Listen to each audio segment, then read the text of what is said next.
अजितदादांच्या जीवनाचं वैशिष्ट्य असं वेगळं पण असं होतं की त्यांना जिवंत असताना ॲलिगेशन झाले, मानसिक त्रास झाला, अंतर्बाह्य युद्ध, त्यांच्या मनाची घालमेल आणि प्रचंड वेदना पण त्यांना झाल्या. आम्ही 6 वर्षापासून पाहतोय.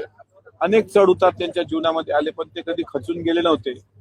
पुणे, पिंपरी चिंचवड महानगरपालिकेमध्ये तुम्ही बघा, फक्त अजितदादांनी एक हाती निवडणूक लढली होती, एक हाती लढा दिला होता, प्रचंड मेहनत घेतली होती आणि फळ काय मिळालं तर दोन्ही ठिकाणी निराशा झाली. त्यामुळे ते अस्वस्थ होणं साहजिक होतं.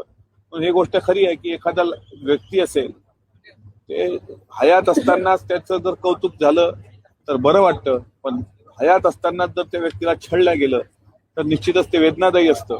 त्याच्यामुळे दादांचं असणं हे महाराष्ट्रासाठी जितकं महत्वाचं होतं, तितकं दादांचं नसणं हे महाराष्ट्र हिताच्या दृष्टिकोनातून नुकसानकारकच आहे. त्यामुळे उद्धवजींच्या भावनाने शेवटच्या क्षणाला ते जे भावुक झाले होते ते सुद्धा वाखाणण्यासारखं आहे की त्यांनी कोरोनाच्या काळात सुद्धा अजितदादांनी मंत्रालयाचं कामकाज किती चांगल्या पद्धतीनं पार पाडलं हे स्पष्टपणे त्यांनी कबुली दिली. त्यामुळे त्यांच्या भावना सुद्धा आपण समजून घेतल्या पाहिजे.